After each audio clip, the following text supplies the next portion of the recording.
Good morning. These are your Nassau Guardian highlights for Friday, November 21st, 2025, brought to you by Your Daily Bahamas Headlines. Please don't forget to like our Facebook page and follow our YouTube and WhatsApp channels. I won't disappear after election. Pickstock asks voters to give him a chance, by Travis Cartwright Carroll, Managing Editor, Progressive PLP.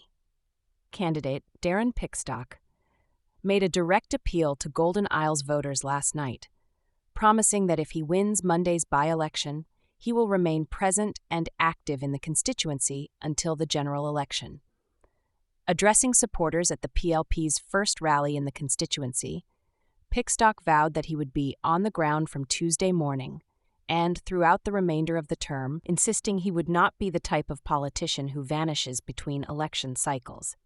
He pledged continuous community engagement, problem-solving, and visibility from street to street and home to home. With just 4 days until the by-election, the PLP used the event to energize its base, featuring appearances by senior party figures including Glenys Hannah Martin, Jobeth Colby Davis, Pia Glover Roll, Chester Cooper, and Sebastian Bastian. PM says, "Many persons have called me daddy and sees no need to remove Campbell." By Travis Cartwright, Prime Minister Philip Davis defended returning officer Neil Campbell amid FNM calls for his resignation over concerns about impartiality. Campbell has publicly referred to Davis as his adoptive father, while also being related to FNM leader Michael Pintard. Davis said the Bahamas is a small society where personal relationships are common and insisted electoral safeguards remain intact. He rejected calls for Campbell's removal. Hendarta, 81-year-old shot by police during armed standoff, by Caitlin Babb, Guardian staff reporter. An 81-year-old man, identified as well-known businessman Al Khali, former owner of the Zoo nightclub, was shot by police during a shootout inside his West Bay Street home around 1 a.m. Thursday. Police say officers attempted to execute a search warrant based on intelligence of illegal firearms and drugs. After a female occupant refused access, officers encountered armed resistance inside the residence. Khali survived and is receiving treatment. Work to soon start on Long Island Airport Terminal, by Rachel Scott. Guardian staff reporter. Deputy Director General COSH Dr. Kenneth Romer confirmed that construction of a new airport terminal at Deadman's Cay, Long Island, is scheduled to begin within weeks, with runway and airside work to follow shortly. Air traffic will temporarily divert to Stella Maris.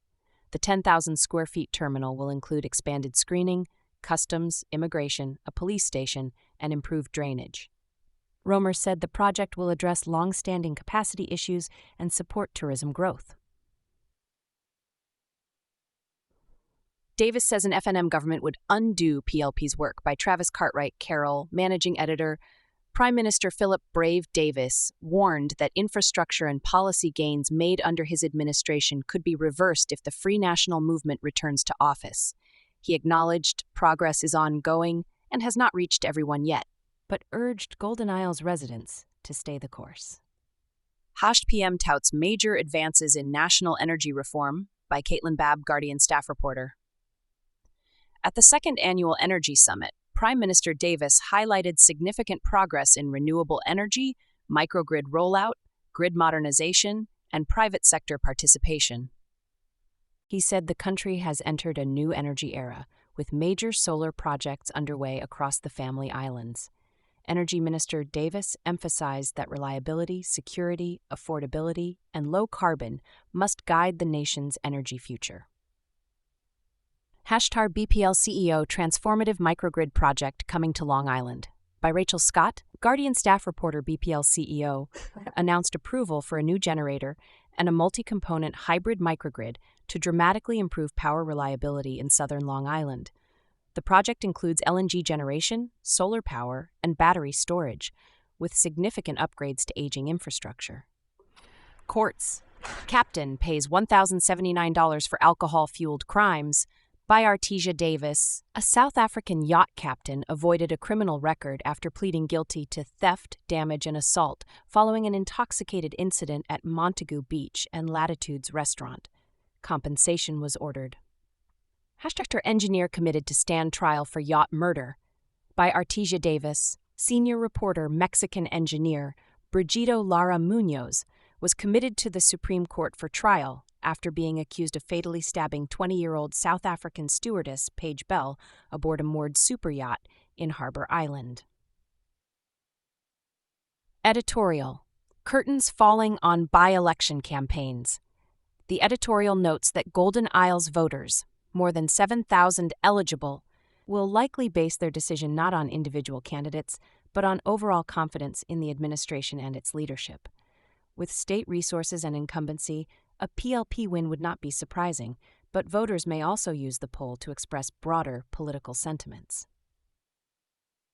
Hashtag letter, The Greater Need by C. Alan Johnson, a powerful critique of national dependency. The writer argues Bahamians have given away control of key assets and must shift toward modern governance, digital systems, renewable energy, and economic diversification. He urges voters to assess leadership based on long-term national growth, not political theatrics. Curtains falling on by-election campaigns. The writer argues that the Bahamas does not merely need change, but growth, intentional, measurable, and community-driven. He stresses personal responsibility, civic engagement, and choosing leaders with proven local impact rather than lofty promises. Colby Davis, Power Outages Down by Yuri Kemp, senior business reporter. Bahamas Grid Company has surpassed modernization targets, replacing 488 poles, installing underground cabling, and implementing technologies that have reduced outages by 86% across New Providence. Most RLA members support stricter liquor store registration. By Chester Robard, senior business reporter.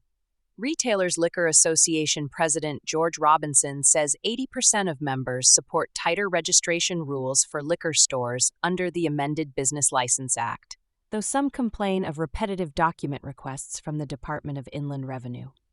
LNG terminal dredging and civil works advancing by Yuri Kemp, senior business reporter. Focal and Shell North America expect LNG availability next year. Major dredging and site preparation are underway for the new LNG terminal at Clifton Pier, which will support more efficient, cleaner power generation as part of a nationwide LNG to power shift. This has been your Nassau Guardian highlights for Friday, November 21, 2025. An informed citizen is the strongest safeguard of any democracy. Stay curious, stay aware, and stay engaged. Enjoy your day, be blessed, and be a blessing.